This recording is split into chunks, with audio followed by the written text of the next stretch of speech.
Hello friends, class 9 से अपना नया लेक्चर स्टार्ट करते हैं। चैप्टर चल रहा है हमारा लाइंस एंड एंगल्स। इसकी एक्सरसाइज 6.2 स्टार्ट करनी है। एक्सरसाइज को स्टार्ट करने से पहले पैरेलल लाइन की सारी प्रॉपर्टीज का जानना जरूरी है, क्योंकि पूरी एक्सरसाइज पैरेलल लाइन पर ही बेस्ड है। तो चलिए देखते हैं। ठीक है, अब अगर दो पैरेलल लाइन आपके पास हो, मान लीजिए मैं नाम दे देता हूं उनका एल एंड एम, मतलब एल और एम दो पैरेलल लाइन है जिसको एक ट्रांसवर्सल कट करता है, मान लीजिए क्यू। ठीक है, तो देखो ये ट्रांसवर्सल इन दो पैरेलल लाइन के साथ कौन कौन से एंगल बना रहा है? 1 2 3 4 5 6 7 और 8। ठीक है, अब ये सारे एंगल्स कौन कौन से रिलेशन कंटेन करे हुए हैं, अब कौन सा एंगल किस एंगल के बराबर है, कौन से रीजन के साथ, वो मैं आपको बताता हूं। चलिए देखिए, पहले सबसे पहले एक साथ, दो और आठ, ध्यान से देखिएगा। एक साथ और दो और आठ, अब देखो पहचानेंगे कैसे। एक तो बाहर की तरफ है और दोनों टेढ़े हैं, मतलब डायगोनल बना रहे हैं। एक साथ दो आठ, तो ये हो गए ऑल्टरनेट एक्सटीरियर एंगल। ठीक है, बिना रीजन के कुछ नहीं, ऑल्टरनेट एक्सटीरियर एंगल। ठीक है, फिर से पहचान बता देता हूं। ये डायगोनल है, मतलब बाहर की तरफ है और टेढ़े हैं, तो दो आठ एक साथ बराबर। इसी तरह से देखो, चार छह तीन पांच है, तो ये भी डायगोनल से टेढ़े वाले लेकिन अंदर की तरफ है। ठीक है, तो ये हो गया ऑल्टरनेट इंटीरियर एंगल। देखिए ना, तो तीन पांच और चार और छह, रीजन हो गया ऑल्टरनेट इंटीरियर एंगल। ये अंदर की तरफ बने हुए हैं, तो ये भी डायगोनल से टेढ़े है ना, देखो इस तरह से बने हुए हैं, लेकिन अंदर की तरफ तो इंटीरियर। ऐसे एक साथ दो आठ, ये भी टेढ़े हैं, डायगोनल की तरफ बने हुए हैं, लेकिन बाहर की तरफ है, इसलिए एक्सटीरियर। अब देखिए, ट्रांसवर्सल के एक ही साइड पर दोनों ऊपर के एंगल या दोनों नीचे के एंगल, ऐसे ट्रांसवर्सल के इस तरफ दोनों ऊपर वाले एंगल या दोनों नीचे वाले एंगल बराबर। देखो मैं लिख के दिखाता हूं, ऊपर वाले एंगल लिखता हूं पहले, एक पांच दो छह, एक पांच दो छह। ऐसे नीचे वाले लिखता हूं, चार आठ और तीन सात। देखो, चार आठ तीन सात, दोनों ही नीचे वाले एंगल है, तो इस चारों एंगल बराबर है। और रीजन क्या है इसके लिए? रीजन है कॉरस्पॉन्डिंग एंगल्स। ठीक है, तीन तो ये प्रॉपर्टीज है। एक सबसे इंपॉर्टेंट प्रॉपर्टी वो देखिए, अगर आपको दिया हुआ है कि L is parallel to M, ठीक है, जैसे मैंने आपको बताया था, तो एक सबसे खास प्रॉपर्टी क्या है इसकी, कि 4 प्लस 5 का सम 180 होगा, या फिर 3 प्लस 6 का सम 180 होगा। है तो दोनों ही 180, लेकिन यूज को एक करना पड़ेगा। कैसे? कि ट्रांसवर्सल के अंदर के दोनों एंगल्स का सम, जिसे आप को इंटीरियर एंगल्स भी बोलते हो या एडजेसेंट एंगल्स भी बोलते हो। ठीक है, इन दोनों एंगल का सम अगर 180 है तो लाइंस पैरेलल है। अब 4 प्लस 5 को 180 लिख दो या 3 प्लस 6 को, ये बात एक ही, इससे फर्क नहीं पड़ता, है तो दोनों ही 180। ठीक है, तो ट्रांसवर्सल के एक साइड पर अंदर दोनों एंगल्स का सम अगर 180 है, तो रीजन हो गया को इंटीरियर एंगल। ठीक है, और इस प्रॉपर्टी को आप वाइस वर्सा यूज कर सकते हो, मतलब अगर लाइंस पैरेलल है तो इंटीरियर एंगल्स का सम 180 होगा, और अगर इंटीरियर एंगल्स का सम 180 है तो लाइंस पैरेलल होगी। मतलब अगर कभी भी आपको ये प्रूव करने के लिए आ जाए कि प्रूव करो लाइंस पैरेलल है, तो आप इंटीरियर एंगल का सम 180 प्रूव कर देना, जिसको आप को इंटीरियर एंगल्स भी बोलते हो, तो आपका जवाब मिल जाएगा, तो आपका लाइंस पैरेलल हो जाएगा। अब ये सारी प्रॉपर्टीज थी जो पैरेलल लाइन में यूज होती है। अपनी एक्सरसाइज स्टार्ट करते हैं और इन्हीं प्रॉपर्टीज को यूज करते हुए सारे क्वेश्चनों को सॉल्व करते हैं। चलिए, एक्सरसाइज का पहला क्वेश्चन बोर्ड पे लिख दिया है। ठीक है, आप अपनी एक्सरसाइज बुक से देख सकते हैं क्वेश्चन पूरा, मैं क्वेश्चन पूरी पढ़ रहा हूँ। इन द फिगर, ये दिया है मैंने आपको, find the value of x and y, x और वाई का वैल्यू निकालना है जब A B is parallel to C D, A B is parallel to C D. तो देखिए बहुत आसान है, इसमें तो बिना पैरेलल की प्रॉपर्टी यूज करे मुझे आंसर दिख रहा है। देखो कैसे, अगर ये दोनों एंगल जोड़ दूं, तो मैंने आपको पहले बताया हुआ है, अगर एक लाइन हो और लाइन को एक दूसरी लाइन डिवाइड कर रही हो, किस तरह से कि दो एंगल बन रहे हो, तो दोनों एंगल का सब 180, रीजन लीनियर पेयर। तो देखो, जो ट्रांसवर्सल एक स्ट्रेट लाइन है, स्ट्रेट लाइन में देखो दो एंगल बन रहे हैं, मैं नाम डाल देता हूं इनके, 1 और 2, और दोनों एंगल जोड़ के क्या होगा 180, लीनियर पेयर। याद रखना, लीनियर पेयर तभी लगाई जा सकती है जब स्ट्रेट लाइन के दो डिवीजन हुए हो। ठीक है, तो आप लिख सकते हो एंगल 1 प्लस एंगल 2 180, और रीजन क्या लिखोगे, लीनियर पेयर। अब 1 दिया है मुझे 50 और 2 दिया है मुझे x इज इक्वल टू 180, तो x कितना हो गया 180 माइनस 150, और x is equal to 30 degree. तो ये लीजिए, पहला x का वैल्यू आ गया। अब y देखना, ये तो कुछ भी नहीं है, वर्टिकली ऑपोजिट एंगल, कब लगाए जाते हैं vertically opposite angle? Vertically opposite angle लगाने के लिए एक प्रॉपर एक्स का बना होना जरूरी है। देखो पूरे प्रॉपर एक्स बना हुआ है, तो हमेशा ध्यान रखें ये वाला एंगल्स के बराबर, ये वाला एंगल्स के बराबर, और रीजन वर्टिकली ऑपोजिट एंगल। और एक चीज बता देता हूं, vertically opposite angle parallel line में या पैरेललोग्राम में या किसी क्वाड्रिलेटरल में नहीं लगता, कहीं पर भी किसी फिगर के अंदर अगर एक प्रॉपर एक्स बन रहा होगा तो हाँ ये दोनों एंगल और ये दोनों एंगल बराबर हो जाएंगे, रीजन वर्टिकली ऑपोजिट एंगल। तो नाम दे देते हैं एंगल्स को, इसे 3 बोल देते हैं, इसे 4 बोल देते हैं, ठीक है। तो आप लिख सकते हो 3 इज इक्वल टू 4, रीजन डालिए वर्टिकली ऑपोजिट एंगल, तो एंगल 3 हो गया y और 4 हो गया आपका 130। तो ये लीजिए x और y का वैल्यू आ गया। ये तो बहुत आसान क्वेश्चन था। नेक्स्ट क्वेश्चन की तरफ बढ़ते हैं। चलिए एक्सरसाइज का नेक्स्ट क्वेश्चन करते हैं। क्वेश्चन नंबर 2 फिगर मैंने बना दिया है, क्वेश्चन पढ़ते हैं। क्वेश्चन कह रहा है कि AB is parallel to CD and CD is parallel to EF. AB parallel to CD and CD parallel to EF। कहने का मतलब है कि तीनों लाइंस आपस में पैरेलल है और एक रिलेशन दिया है कि y is to z। ध्यान से देखिएगा कि y is to z ये रेशियो दिया है आपको 3:7 का, और कह रहा है find the value of x, ठीक है। और हमें फाइंड क्या करना है, हमें फाइंड करना है x का वैल्यू। तो हमेशा ध्यान रखना कि जब भी आपको किसी भी चीज का रेशियो दिया हो तो उस चीज को पहले लेट कर लो। अब y और z क्या है, y और z दो एंगल्स हैं, तो लिखते हैं पहले let angle B denoted by A, कि मैं एंगल को a से डिनोट कर रहा हूं। तो उस नियम के हिसाब से एंगल y हो गया मेरे पास 3a और एंगल z हो गया मेरे पास 7a। हमेशा ध्यान रखना जब भी किसी दो चीज का रेशियो गिवन हो, वो एंगल्स का रेशियो हो सकता है, साइड्स का रेशियो हो सकता है, किसी भी चीज का रेशियो हो सकता है, तो उस चीज को पहले आपको लेट करना पड़ेगा। एंगल्स का रेशियो है ना, तो मैंने पहले एंगल को a लेट कर लिया, तो सबसे y कितना हो गया 3a और z कितना हो गया 7a। अब क्वेश्चन को स्टार्ट करते हैं और x का वैल्यू निकालते हैं। अब जरा ध्यान से देखो AB EF के पैरेलल भी है ना, AB पैरेलल टू EF है। अब जरा अगर मैं CD लाइन बीच में से भूल जाऊं तो देखो मैं अलग से फिगर बना के दिखा रहा हूं आपको इस तरह से। तो देखो x बन रहा है यहाँ और z बन रहा है यहाँ, तो ध्यान से देखो टेढ़े बन रहे हैं और अंदर की तरफ, तो ऑल्टरनेट इंटीरियर एंगल होने की वजह से x और z बराबर है। तो क्या लिखूंगा, angle x is equal to angle z, reason लिखिएगा ऑल्टरनेट इंटीरियर एंगल। अब z का वैल्यू कितना है 7a, तो फिर लिख दीजिए z की जगह 7a। तो x कितना आ गया आपका, x का वैल्यू भी 7a आ गया।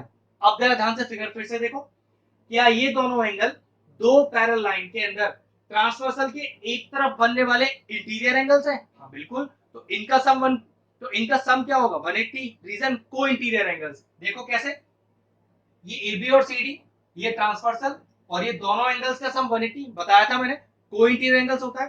ट्रांसवर्सल के एक ही तरफ दोनों इंटीरियर एंगल्स का सम हमेशा 180 होता है। तो जोड़ दीजिए, लिखिए x plus y is equal to 180 और रीजन लिखेंगे को इंटीरियर एंगल। x का वैल्यू 7a डालिए, y का वैल्यू 3a डालिए, कितना आ गया 180। तो 10a इज इक्वल टू 180 और a का वैल्यू कितना आ गया 180 upon 10 that is equal to 18 degree. तो a का वैल्यू 18 आ गया। अब हमारा x क्या था, x है हमारा 7a, क्योंकि वही तो फाइंड आउट करना है 7a। तो 7 इंटू 18 कर देते हैं, कितना आएगा देखो 7 8 56 5 कैरी और ये आ गया 112। Therefore the value of x is equal to 126 degree. जब तक आपको पैरेलल लाइन की प्रॉपर्टीज नहीं अच्छे से क्लियर होंगी, ये छोटी छोटी दिक्कतें आपको आएंगी जरूर। तो अच्छे से पहले पैरेलल लाइन की प्रॉपर्टीज को प्रैक्टिस कीजिए, ये करना बहुत आसान हो जाएगा फिर आपके लिए। हम नेक्स्ट क्वेश्चन करते हैं। चलिए क्वेश्चन नंबर 3 मैंने बोर्ड पे लिख दिया है, क्वेश्चन पढ़ते हैं। कह रहा है कि in figure AB is parallel to CD, AB parallel to CD question में गिवन है। चलिए लिखते चले जाते हैं गिवन क्या है अपने को, तो याद रखना आसान हो जाएगा कि AB parallel to CD given है। फिर नेक्स्ट क्या दिया हुआ है कि EF perpendicular to CD, EF perpendicular to CD। तो देखो परपेंडिकुलर का मतलब क्या होता है कि इस ट्रांसवर्सल इस परपेंडिकुलर के उस तरफ पूरा 90, इस तरफ भी पूरा 90। इस तरफ मतलब एंगल 1 जो बन रहा है, और देखो यहाँ पर टोटल दो एंगल बन रहे हैं, 1 और 2। मैं नाम देता हूँ 2 और 3। तो कैसे लिखूंगा, एंगल 190 और एंगल 2 प्लस एंगल 390। फिर समझ लो ध्यान से, जब भी आपको परपेंडिकुलर दिया हो तो इस परपेंडिकुलर लाइन के पूरा इस तरफ 90, पूरा इस तरफ 90। इस तरफ एक ही एंगल है 1, डायरेक्टली 90 लिख दिया। लेकिन इस तरफ दो डिवीजन हो रखे हैं, 2 और 3, इसको मैंने नाम दिया है, तो दोनों मिलाकर 90। ठीक है, ध्यान रखना ये परपेंडिकुलर का फंड है। आगे एंगल जीईडी 126 डिग्री, जीईडी, अब देखो जीईडी में कौन से दो एंगल एक साथ आ रहे हैं, दोनों एंगल आ रहे हैं 1+2, और ये आपको दिए हुए हैं टोटल 126 डिग्री। ठीक है, नेक्स्ट देखिए क्या कह रहा है, फाइंड। ओके, अब फाइंड क्या करना है, तो लिख देते हैं टू फाइंड, फाइंड करना है हमें एंगल ए जी ई, ए जी और ई, एक तो ये एंगल निकालना है, नाम दे देते हैं इसको 4, एंगल 4 अपने को चाहिए। और क्या निकालना है, जी ई एफ, जी ई एफ, अब देखो जी ई एफ कितना एंगल बन रहा है, सिर्फ एंगल 2 बना हुआ है, तो एंगल 2 निकालना है। हमेशा सारे एंगल्स को नाम दे दीजिए, क्योंकि पूरा अल्फाबेटिकली लिखेंगे तो बहुत टाइम लग जाएगा और कंफ्यूज भी हो जाएंगे आप। And angle G, and angle F G E, F F G E, okay, ये एंगल मैं 5 नाम दे देता हूँ उसको। ठीक है, तो यहाँ पर हमने 5 भी लिख दिया। तो मेन काम रह गया कि पैरेलल की प्रॉपर्टी को यूज करना है और 4, 2 और 5 को इंडिविजुअली निकालना है। तो देखो आसान है, कोई दिक्कत नहीं है। यहाँ पर ध्यान से देखिए, देखो 1+2 कितना दिया हुआ है आपको, 1+2 दिया हुआ है आपको 126 डिग्री, लेकिन देखो इसमें 1 की इंडिविजुअल वैल्यू क्या है, 1 की इंडिविजुअल वैल्यू है 90, डाल दीजिए। तो यहाँ से देखो आपके पास एंगल 2 आ जाएगा, तो 2 कितना आ गया, 126 माइनस का 90 degree, that is equal to कितना आएगा, ये आएगा 36 डिग्री। तो देखो एंगल 2 निकालना था, डायरेक्टली आ गया। ऐसे ही देखो 2+3 कितना है, 2+3 कितना है, देखो जरा, तो 2+3 है आपके पास 90, जिसमें से 2 का वैल्यू कितना आया 36, तो डालिए 2 की जगह 36 plus angle 3 is equal to 90। Angle 3 कितना हो गया, 90 माइनस का 36 फिर हो गया 10 में से 4, 10 में से 6 गया 4, और 8 में से 3 गया 5, एंगल 3 कितना हो गया 54 डिग्री।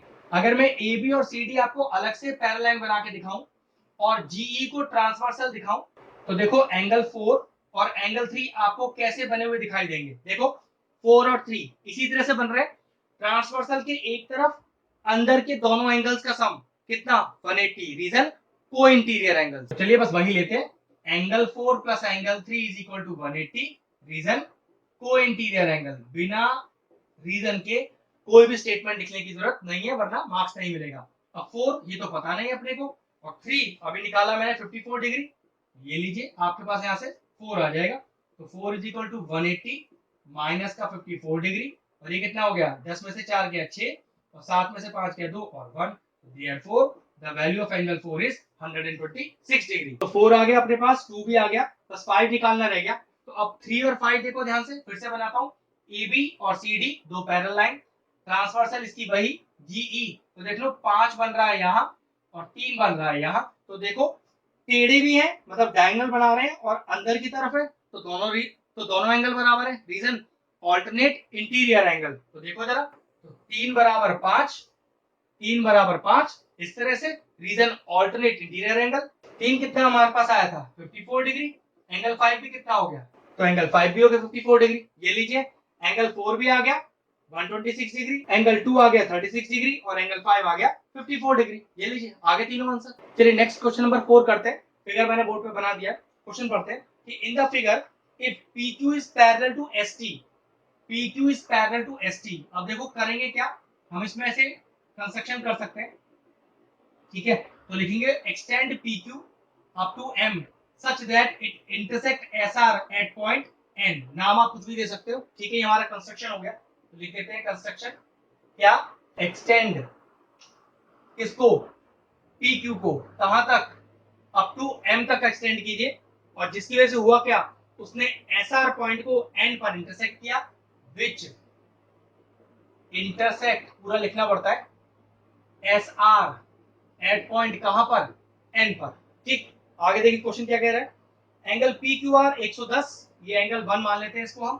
ठीक है, जो 110 दिया हुआ है, तो ये चीज गिवन में लिखते हैं क्या, कि angle 1 is equal to 110 degree, और ये हमें 130 भी दिया हुआ है।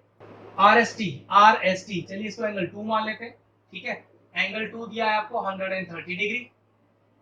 अब क्या फाइंड करना है, फाइंड QRS, ओके, इसको नाम दे देते हैं यहाँ पर हम एंगल 3 दे देते हैं। ठीक है, 2 फाइंड में लिखते हैं एंगल 3, ये हमें फाइंड करना है। अब क्या क्या स्टेप चले, देखो इस क्वेश्चन करने में बहुत सारे तरीके, ध्यान से देखते हैं, वन बाय वन बताता हूँ आपको, ठीक है। वन मैंने माना हुआ है, टू और थ्री माना हुआ है, चलिए इसको फोर मान लेते हैं। अब देखना, क्या लाइन पीएम एक स्ट्रेट लाइन है, जवाब है हाँ, और उसके दो हिस्से हुए हैं दो एंगल की फॉर्म में, तो दोनों एंगल जोड़ के 180। तो पहले मैंने सॉल्यूशन लिखा और क्या लिखा, एंगल 1 प्लस एंगल 4 180। और रीजन क्या लिखूंगा, जब दो हिस्से होते हैं किसी लाइन के, दो एंगल बनते हैं डिवीजन करके, तो रीजन होता है लीनियर पेयर, ठीक है। वैल्यूज लिखिए, वन दिया है आपको 110, फोर पता नहीं है आपको, तो फोर का वैल्यू कितना आ गया 180 एंड माइनस 110, तो वैल्यू आ गया आपके पास, एंगल फोर का वैल्यू आ गया आपके पास 70 डिग्री, ये लीजिए, ठीक है।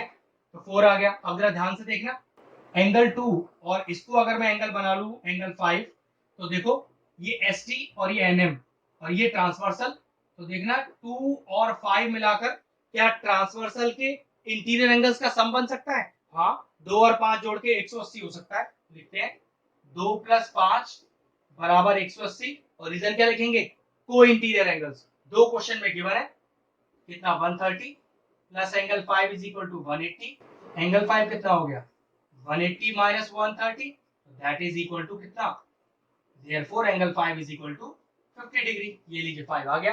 अब 5 से फायदा क्या हुआ, देखो क्या 5 और 6 वर्टिकली ऑपोजिट एंगल बना रहे हैं, मैंने क्या कहा था एक प्रॉपर एक्स बनना चाहिए, देखो इस तरह से एक्स बन रहा है प्रॉपर, तो ये वाला एंगल इस एंगल के बराबर, 5 बराबर 6, चलिए लिख लेते हैं 5 is equal to 6, reason vertically opposite angle, 5 हमने अभी निकाला 50 डिग्री, तो 6 भी कितना हो गया, ये लीजिए 6 भी 50 डिग्री हो गया।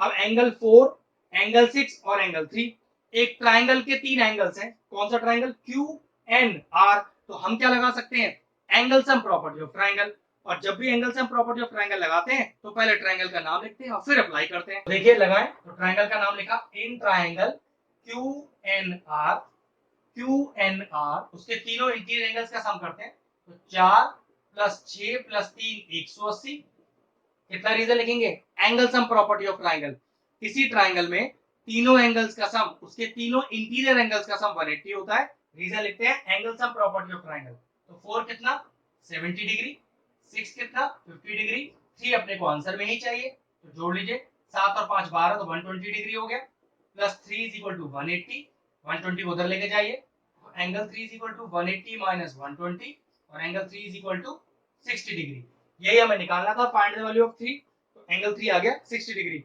बहुत और तरीके भी हो सकते हैं इसको निकालने के लिए, पैरेलल लाइन की किसी भी प्रॉपर्टी को यूज करके आंसर निकाला जा सकता है, क्योंकि आप अभी सीख रहे हो तो इसी तरह से कर लो, जब आपको ये करना आ जाएगा तो आप अपनी तरफ से कुछ और प्रॉपर्टी लगाकर भी क्वेश्चन सॉल्व कर सकते हो। लेकिन अच्छा क्वेश्चन था क्योंकि इसमें कंस्ट्रक्शन भी करना था, तो ध्यान रखिएगा इस तरह की क्वेश्चन आने का चांस एग्जाम्स में हमेशा होता है, तो बढ़िया से प्रैक्टिस कीजिएगा। हम नेक्स्ट क्वेश्चन की तरफ बढ़ते हैं। चलिए क्वेश्चन नंबर 5 का फिगर मैंने बना दिया है, हम भी क्वेश्चन पढ़ते हैं। If AB parallel to CD, AB parallel to CD question में गिवन है, तो चलिए गिवन लिखते हैं और लिखते हैं कि AB is parallel to CD, और क्या क्या गिवन है देखिए, एंगल APQ 50 डिग्री, APQ नाम दे देते हैं इस एंगल का, एंगल 1, तो एंगल 1 दिया है आपको 50 डिग्री, और क्या कहता है एंगल PRD, PRD, चलिए इस एंगल का नाम दे देते हैं एंगल 2, एंगल 2 आपको दिया है 127 डिग्री, और फाइंड क्या करने के लिए बोला है, फाइंड एक्स एंड वाई, ठीक है।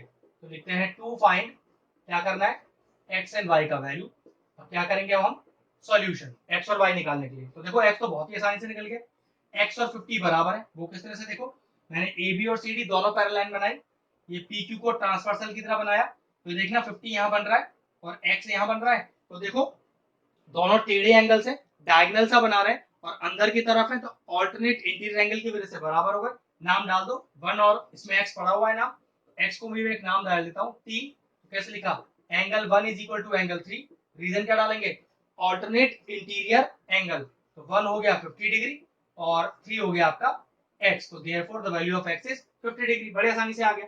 अब जरा देखो जरा, ये जो 127 है इसके साथ जो एंगल बन रहा है इसको मैं एंगल मान लेता हूँ 4, तो क्या ये दोनों एंगल मिला के 180 डिग्री बना रहे हैं, हाँ कह सकते हैं कि लाइन जो है CD उसके दो एंगल्स पे डिवीजन हो रहे हैं 2 और 4 की फॉर्म में, तो 2 प्लस 4 इज इक्वल टू 180, और रीजन कितना लिखूं, एक लाइन के दो एंगल की फॉर्म में डिवीजन हुआ है, तो दोनों एंगल का सम 180, रीजन लीनियर पेयर, तो 2 कितना 127 क्वेश्चन में गिवन है, 4 हमने माना है, तो 4 का वैल्यू कितना आएगा 180 और माइनस का 127 that is equal to 53 degree. ये लीजिए एंगल 4 का वैल्यू आ गया।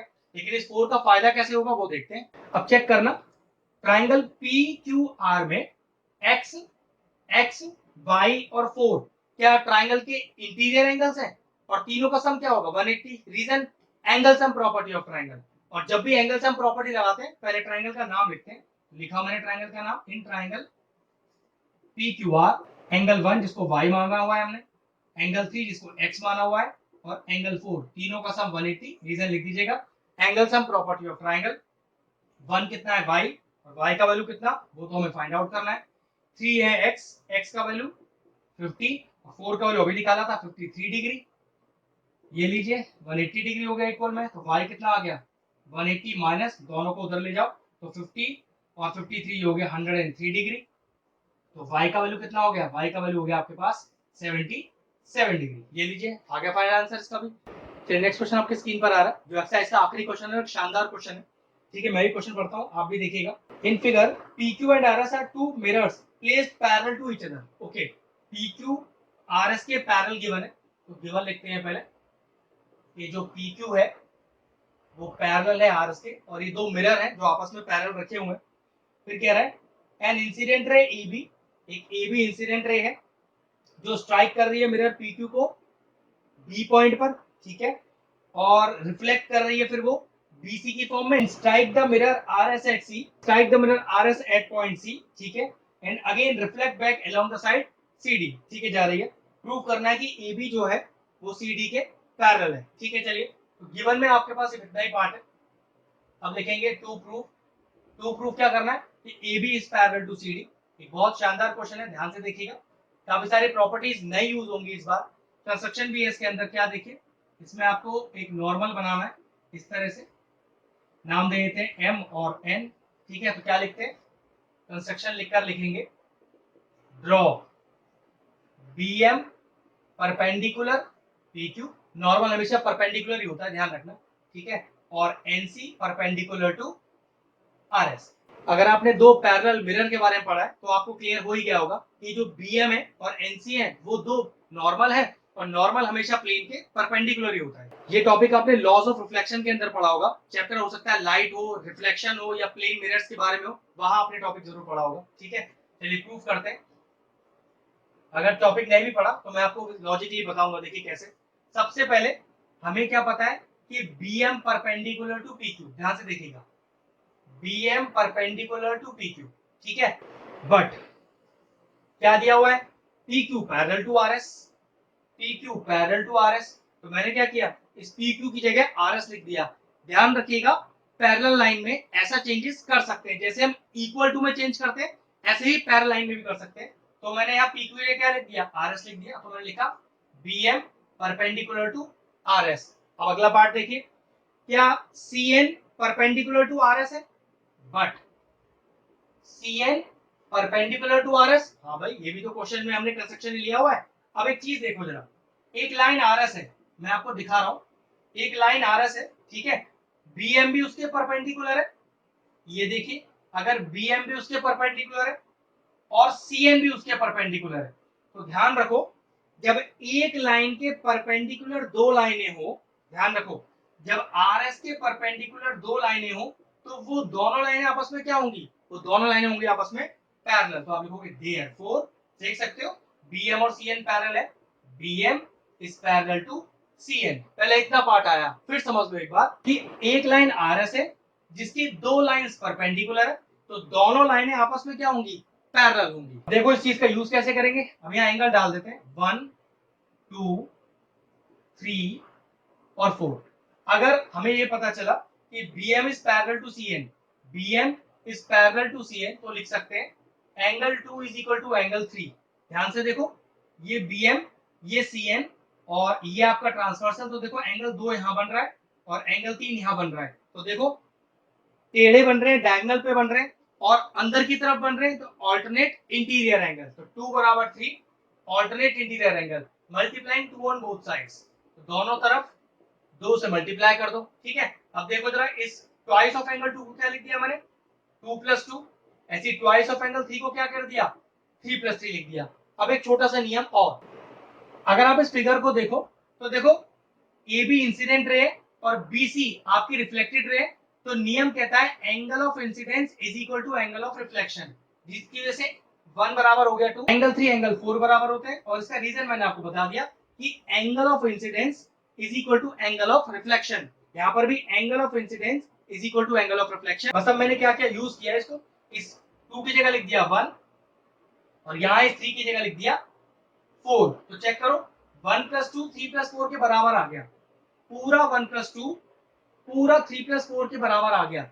लेकिन ये 1 + 2 और 3 + 4 किस तरह के एंगल बना रहे हैं, चेक करते हैं। देखो अगर ये AB और ये CD और ट्रांसवर्सल देखना BC, तो 1 + 2 कितना एंगल बन रहा है, ये पूरा बन रहा है, और 3 + 4 ये पूरा बन रहा है। तो कैसे लिखेंगे, बट दे फॉर्म, कौन सा एंगल बना रहे हैं, ऑल्टरनेट इंटीरियर एंगल। और अगर कोई दो एंगल ऑल्टरनेट इंटीरियर एंगल बना रहे हैं तो लाइंस आपस में क्या होंगी, पैरेलल, क्योंकि ऑल्टरनेट इंटीरियर एंगल कहां बनते हैं, सिर्फ पैरेलल लाइन में ही बन सकते हैं। मतलब हमने इस प्रॉपर्टी को रिवर्स यूज किया, लाइंस पैरेलल तो ऑल्टरनेट इंटीरियर एंगल बराबर। अगर ये दो एंगल ऑल्टरनेट इंटीरियर एंगल्स को बना रहे हैं तो पक्की बात बना तभी सकते हैं जब लाइंस कैसी होंगी, पैरेलल। तो हमारा प्रूफ हो गया A B parallel to C D. Steps को ध्यान रखिए, अच्छे से प्रैक्टिस कीजिए। एक्सरसाइज जब फिनिश होती है हमारा लेक्चर फिनिश होता है। अगर किसी क्वेश्चन में आपको कोई डाउट है तो वीडियो के लास्ट में इंफॉर्मेशन दी गई है, आप मुझे अपना डाउट सेंड कर सकते हो। तो ठीक है, लेक्चर फिनिश करते हैं। अगर हमारे व्यूअर्स को हमारे वीडियोस पसंद आ रहे हैं तो हमारे चैनल को सब्सक्राइब कर लें और साथ में लगे बेल आइकन को भी हिट कर दें। आपको अगर मैथ से जुड़ा कोई क्वेरी है किसी भी क्लास के लिए तो वो आप मुझे व्हाट्सएप कर सकते हैं, जो नीचे नंबर आ रहा है। आपका जो सोल्यूशन है मैं जल्दी से जल्दी देने का कोशिश करूंगा।